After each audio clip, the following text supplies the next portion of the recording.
We still have about 1 minute before the class begins.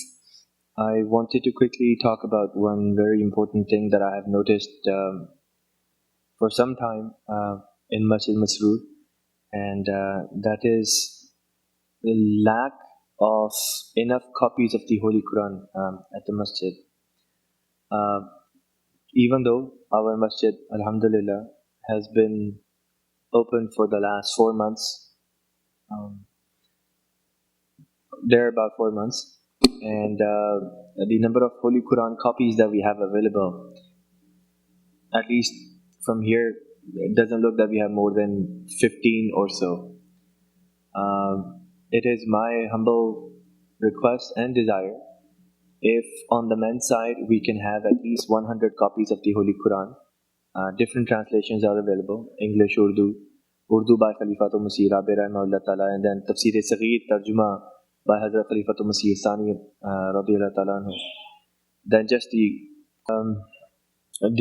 Quran Nazrak, the simple Arabic. And then we also have in English translations, we have a couple of translations, actually 3 translations within our Jamaat. One is by Hazrat Maulvi Sher Ali Sahib Radiyallahu Ta'ala anhu. One is by Ghulam Fareed Sahib Radiyallahu Ta'ala anhu. And then one is by Hazrat Chaudhry Zafrullah Khan Sahib Radiyallahu Ta'ala anhu. We can have these different translations available at the masjid, so that when individuals come, and if it is difficult for them to bring a copy of the Holy Quran with them, which usually is the case, they can just borrow a copy from the masjid for the purpose of the class, and after the class they can put it back on the shelves. But it could be that the local Jamaat might not have funds to purchase enough copies of the Holy Quran, in which case I think the local members, they can buy the Holy Quran from the Jamaat bookstore, and they can donate those Quran to the masjid. Of course, you can then on the very first page, you can write maybe, on whose behalf you're donating the Quran to the masjid, and it can serve as a reminder to whoever uses that Quran. They will remember whoever has donated the Quran to the masjid, and then that person's family as well. A second point is related to the Quran itself. Our Holy Qurans should have a ghilaf on them, a cover to protect them. It's a sign of respect as well. Maybe if our Lajna Imaila think that they can volunteer and they can buy a nice cloth and then sew the covers themselves, I think that would go a long way. With that, let's begin tonight's class.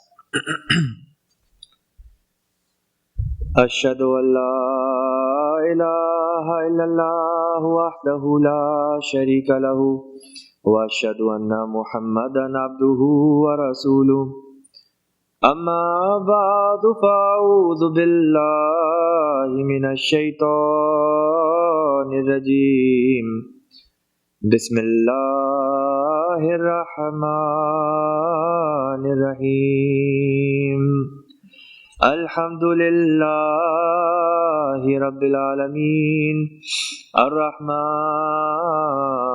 الرحيم مالك يوم الدين إياك نعبد وإياك نستعين اهدنا الصراط المستقيم صراط الذين أنعمت عليهم غير المغضوب عليهم ولا الضالين.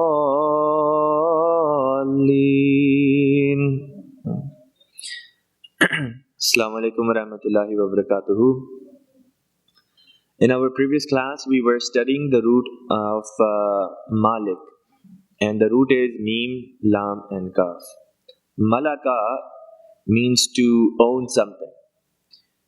And from the same root, we have looked at the word Malakat Aymanuhum. This is something, or Malakat Aymanukum, that which your right hands possess. Then we looked at the commentary of this terminology that appears in the Holy Quran. We talked about that specific verse that talks about polygamy.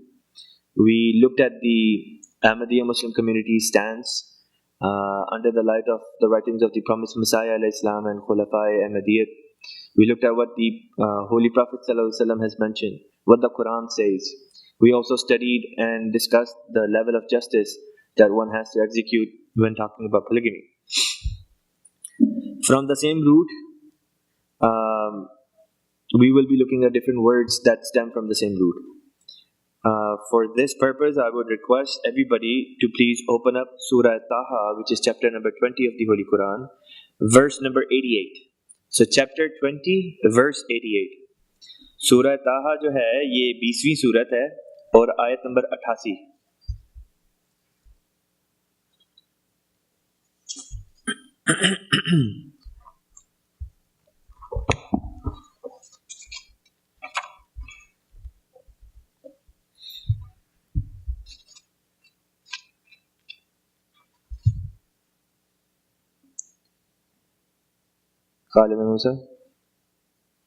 Khalid Mahmood sir ये microphone पे आके पढ़ लें. 88 ताहा 88. Yes sir.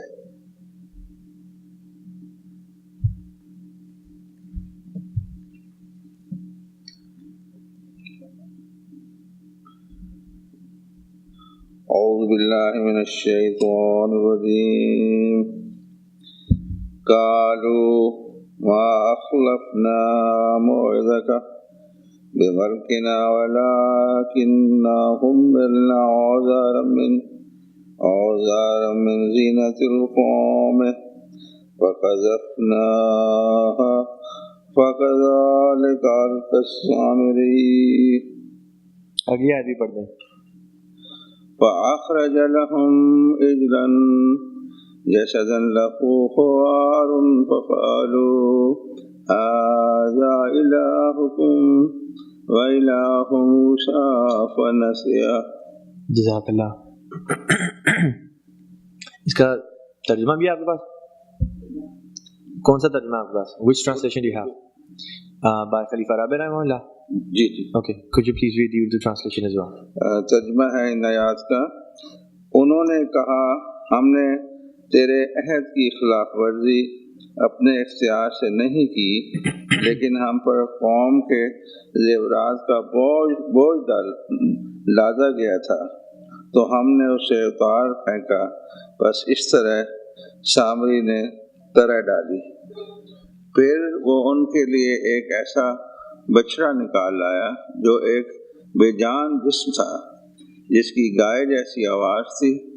तब उन्होंने कहा ये है तुम्हारा माबूद और मूसा का भी, बस उससे भूल हो गई.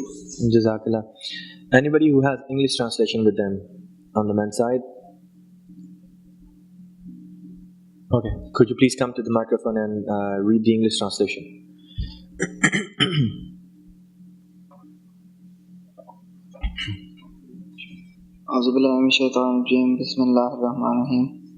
They said, we have not broken our promise to thee of our own accord, but we were laden with loads of people's ornaments, and we threw them away, and likewise did the Samari caste. Then he produced for them a calf, an image producing a lowing sound, and they said, this is your God, and the God of Moses. So he gave up the religion of Moses. Jazakallah. Who can tell me where the root that we are studying, Mim, Lam and Kaf, appears in these verses? If you know where it appears, please raise your hand. Yes sir, at the back. Nahi, aap hi, Hanji. Please stand up. Hanji. Bi Malkina, right? Bi Malkina is the word where this root appears. So in this root, remember we studied that the meaning of this root is to own something. And here the context in which this word is used is that of our own accord. Urdu में कहते हैं ना अपने इख्तियार से. इख्तियार के अंदर भी किसी चीज़ के ऊपर कब्जे का मानी पाया जाता है कि किसी चीज़ के ऊपर आपका इख्तियार है. So even in Urdu language, the word malk or malkina itself refers to doing something of your own accord. And this is what is mentioned here. As a matter of fact, a story is being mentioned in these verses, a story of rebellion. These verses talk about when Hazrat Musa alayhi salam, when Prophet Moses, peace be upon him, got his people, the Jewish nation, the nation of Israel. When Moses alayhi salatu wasalam, under the divine commandment of Allah the Almighty, got his people to migrate from Egypt. So they came out of Egypt, and Pharaoh and his army sort of came after Hazrat Musa alayhi salatu wasalam. Not sort of, did come after Hazrat Musa alayhi salatu wasalam, and subsequently the army died. They drowned. After that, Musa alayhi salatu wasalam camped in an area which was at the foothill of Mount Sinai. Mount Sinai is what we call Kohitur. That's the mountain where Moses alayhi salatu wasalam would go and receive revelation from Allah the Almighty. At the foothill of this Mount Kohitur, the people were waiting for Moses alayhi salatu wasalam. Moses alayhi salam, after the departure from Egypt, told his people that he's going to go for 30 days and 30 nights on top of Mount Sinai. And there he's going to basically talk to God in seclusion and receive guidance from Allah as to where to go from here on. And it took Moses alayhi salatu wasalam 10 additional days to come back. So instead of coming back in 30 days, it took him an additional 10 days. So a total of 40 days and 40 nights it took Moses alayhi salam to come back to his people. While Musa alayhi salatu wasalam was having a conversation with God the Almighty, and God the Almighty is telling Moses alayhi salam that, look, you're here and you're devoted and dedicated, but yet your people, their condition is such that in your absence they have started to worship a calf. And with anger, Moses alayhi salam returned to his people to see that they have indeed made a golden calf made out of gold that the people of Moses alayhi salam brought with them from Egypt. So these two verses which were recited, they talk about what happens after that. When Moses alayhi salam comes to his people and says, you were so impatient, you couldn't even wait 40 days. You couldn't even wait, even though you have seen so many signs of God the Almighty. You couldn't even wait for me to come back, and you were so impatient that you started worshipping a calf. You made a calf an idol. At this, his people made an excuse. The excuse that they made is what is mentioned in this verse. That we were in a way forced to commit idolatry. It wasn't our choice. We were tired of carrying the gold that we brought with us. And we threw it on one side because we couldn't carry it anymore. And Samiri, who was one of the men of Pharaoh, who had migrated with the people of Moses alayhi salam somehow, under the guise of belief, he was a hypocrite, a disbeliever. His whole mission was that he wanted to corrupt the nation of Israel from the very get-go. He wanted to bring them to the religion of Pharaoh, which was idol worshipping. So he found this opportunity that these people are tired. Why not use this opportunity and make them go astray? So when these people threw their gold ornaments on one side, somebody quickly took the gold ornaments, melted them, and then carved a golden calf out of it. The calf was of such a nature that, you know how nowadays you have a whistle, that when you blow into it, it creates a sound. So that calf was made in a similar fashion, that from one end, if the wind would blow in, from the mouth side or from the end of the mouth, it would make a whistling sound that doesn't have any meaning. Jasadan lahu khuwar. That it would make a sound which literally had no meaning. And those people started to think that this is the God that Moses alayhi salam was speaking of. Let's backtrack for a second. When you look at the Bible says that Moses alayhi salatu wasalam told his people that when you're leaving Egypt, ask the people of Pharaoh, ask the Egyptians to give you or to lend you their gold ornaments, their utensils made out of gold and silver. Ask them to let you borrow it and that you will return it. And when these people, when they took these gold ornaments and utensils from the local Egyptians, Bible says in the book of Exodus chapter 12 verses 35 and 36 that Jews had no intention to return those ornaments. And they wanted to basically steal them, and that's how they stole. And God forbid, it was done under the commandment of or leadership of Moses alayhi salatu wasalam.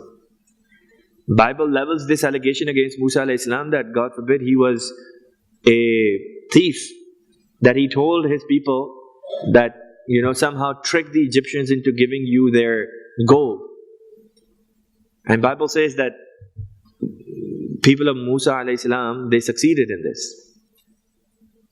Quran that came more than 1400 years after, almost 2000 years after Musa alayhi salam, says that Bible is wrong and Quran is right, by saying that Musa alayhi salam did not ask his people to borrow the gold from the local Egyptians and thereby stealing it.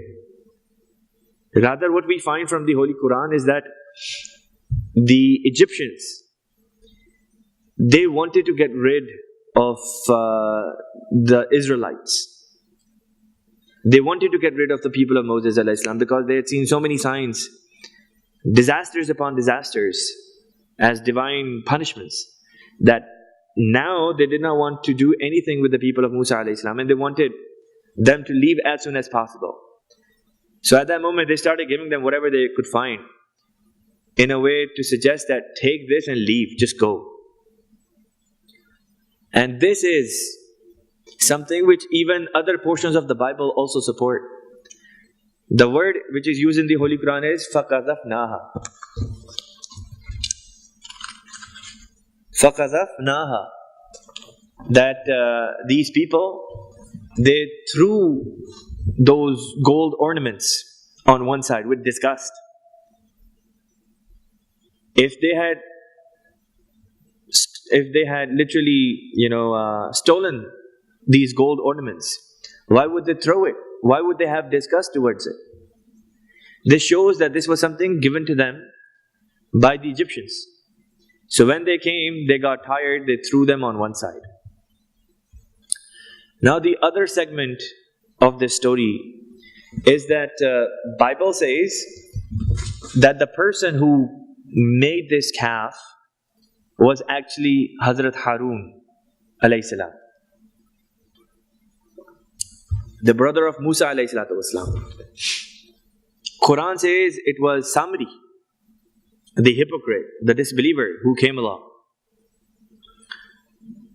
And what the Quran claims is also supported by other portions of the Bible itself. There are internal evidence from within the Bible itself that suggests what the Quran is saying is actually correct. For example, in the same passage or close by, the Bible says that Musa alayhi salam, then after having found his people committing shirk, he told them that now those of you who did not commit shirk must kill those of your relatives who did commit shirk, and that they started killing the people that indulged in idol worship. And on that day, 3,000 people were killed. But somehow, Bible says, Harun alayhi salam was spared, and not just spared, but Allah said to Musa alayhi salam that bring Harun to me. Bring Harun alayhi salam to me so that I can bless him, so that he can be blessed, and he should serve as a leader, as a leading priest, and that his children from the tribe of Levi, they should also serve after him until time immemorial, for all eternity. It doesn't make sense that those people that committed shirk, the people that worship the calf, they're being slaughtered, but somehow the person who made the calf is being honored by God. And the only logical conclusion one can drive is that Harun alayhi salam, Aaron as they say in English, had nothing to do with this. And this is what the Quran says. Quran says that it was Samiri who misled the people. Now the question is, why the calf? Why not a dog, a wolf, a lion, a snake? Why a calf? You see, according to the history, you can check the encyclopedias as well. During those days, Egyptians used to worship, among other things, they used to worship cow. And cow was considered as the supreme deity, the most favorite among them. And the Hebrews or the Jews, they had seen through the Egyptians how the people of Pharaoh, including Pharaoh, used to bow and worship the calf or the cow. And because of seeing the master nation, they also started to have that sense of respect and honor for the cow.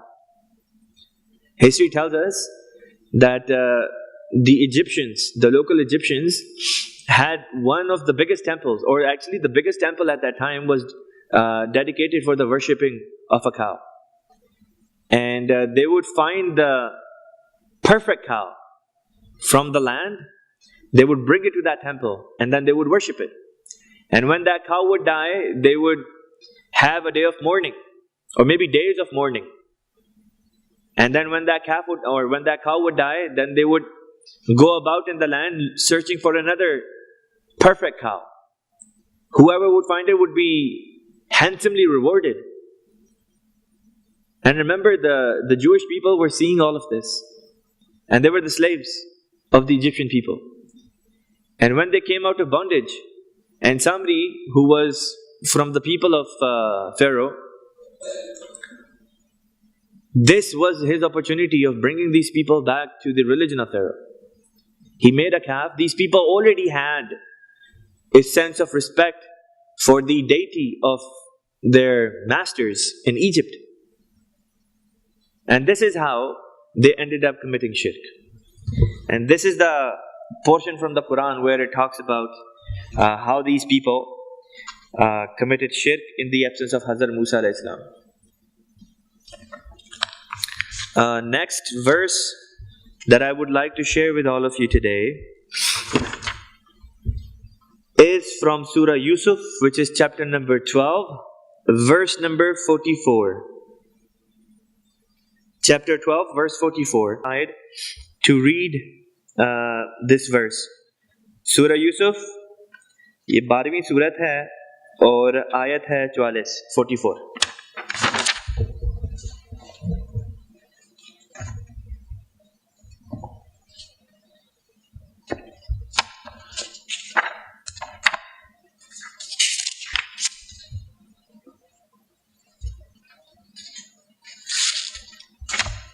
अगर मिल गया तो पढ़ दें जल्दी से.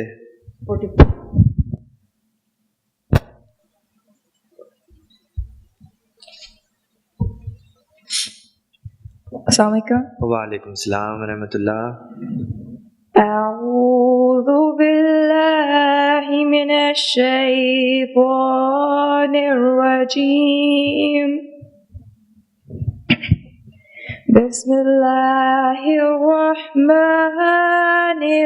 الرحيم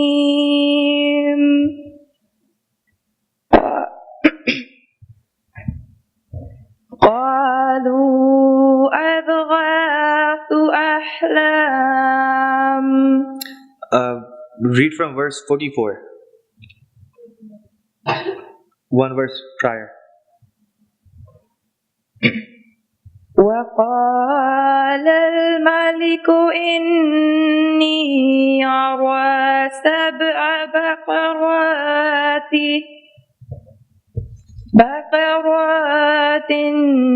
سمان يأكلهن سبع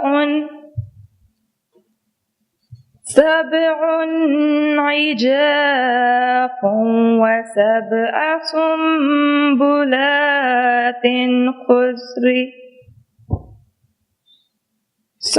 سنبلات خضر وأخرى يابسات يا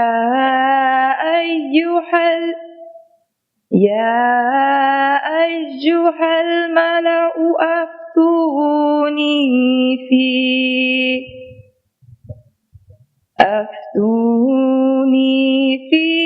رؤياي إن كنتم للرؤيا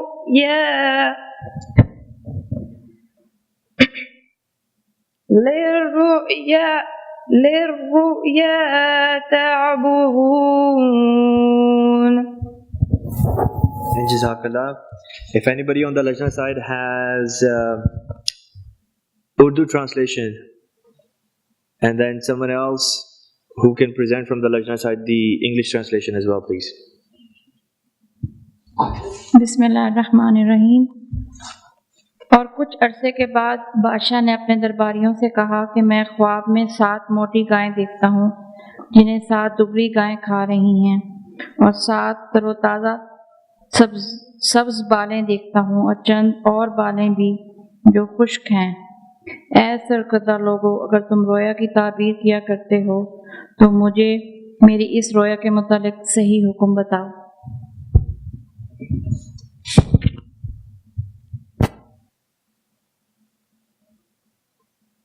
Jazakallah. Somebody on the Lajna side who can present English translation.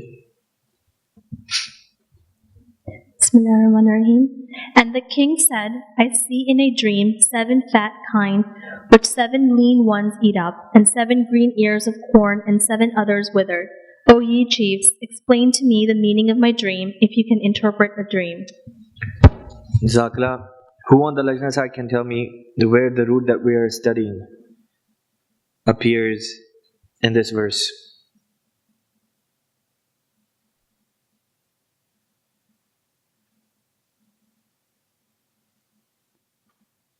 Malik. Okay. Jazakallah, that is correct. The verse which was recited, it's verse number 44 from Surah Yusuf. Therein, something remarkable is mentioned.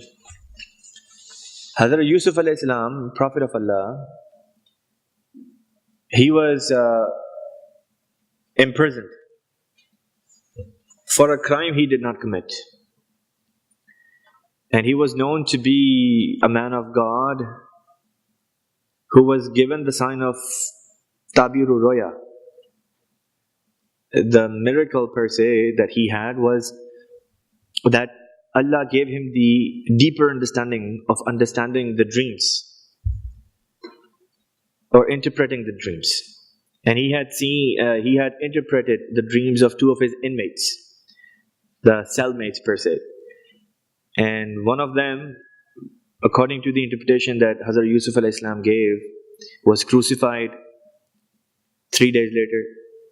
And the other one ended up being freed and then resumed his responsibility as a server to the king.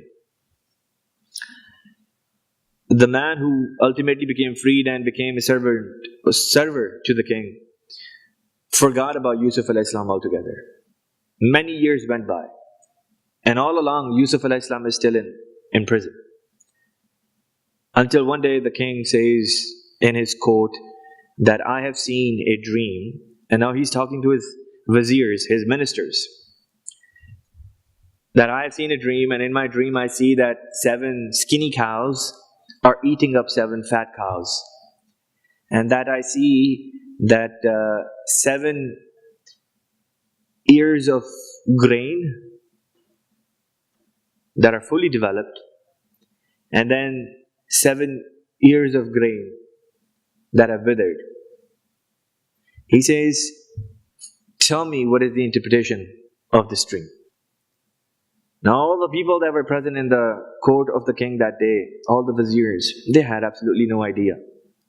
So they said, أَضْغَافُ أَحْلَامٍ, that these dreams, the dream that you have just mentioned, has absolutely no meaning.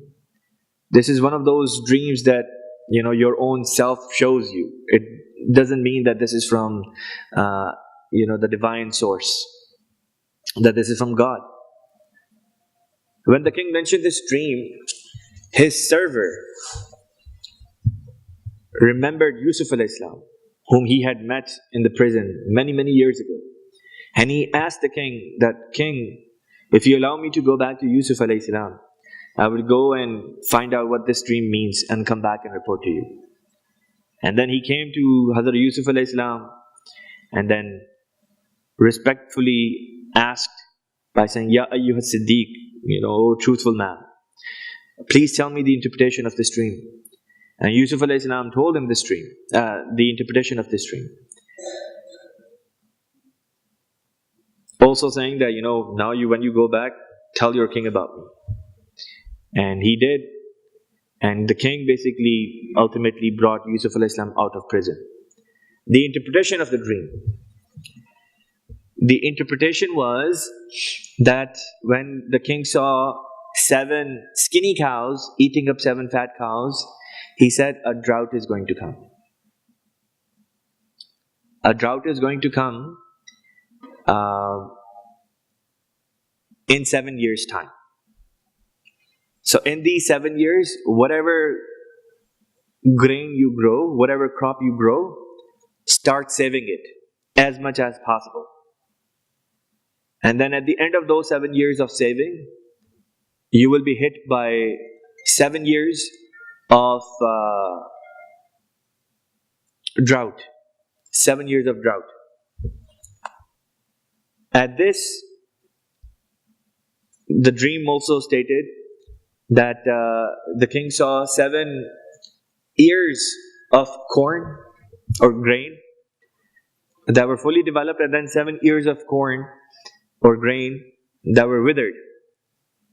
And from this, Hazrat Yusuf alayhi salam understood the mechanism through which grain itself should be protected. He said that leave the grain in its ear, in the cover in which it grows. Leave it as is. And this is how it will be protected. And then Yusuf alayhi salam told that, this is how you can protect, this is how you can save the grain for 7 years. And then after 7 years will be the drought, in which the grain that you have saved, you can utilize. And this is how you can make sure that you survive the drought. When the king heard this interpretation, he was very happy. And then ultimately, Yusuf alayhi salam was freed. Regarding Surah Yusuf, one thing you should remember is that not just Surah Yusuf, as a matter of fact, all the prophets of Allah that came, that are mentioned in the Holy Quran, they resemble in one way or another Holy Prophet Muhammad sallallahu alaihi wasallam. In the person of Holy Prophet Muhammad sallallahu alaihi wasallam, their stories repeat. So there are many, many similarities between Yusuf alayhi salam and between Holy Prophet sallallahu alaihi wasallam. And one of the similarities which is mentioned in this verse, captured in this verse, is that Yusuf alayhi salam in his time there was a drought for 7 years. And there was a drought at the time of Holy Prophet Muhammad sallallahu alaihi wasallam as well. And it was also for 7 years. The drought that came at the time of Yusuf alayhi salam, it wasn't necessarily a punishment. But the drought that came in Arabia during the lifetime of Holy Prophet ﷺ for 7 years, it was a sign of punishment. The Meccans used to say that, O Muhammad sallallahu alaihi wasallam, if you are true in your claim that you are from Allah, then ask for divine punishment. Ask for divine punishment. So then once Holy Prophet ﷺ did pray, and in the books of Hadith it is mentioned that Holy Prophet ﷺ prayed for the days of Joseph, for the days of Yusuf alayhi salam to return, for a similar sign which was shown at the time of Yusuf alayhi salam, which was the sign of drought. And just like in the case of Yusuf alayhi salam, the drought lasted 7 years, the drought in this case also lasted for 7 years. And this is the similarity between Yusuf alayhi salam and Holy Prophet Muhammad sallallahu alaihi wasallam. This is where the material that I wanted to cover tonight ends. Now if anybody has any questions based on what we have discussed tonight, please go ahead and ask your question.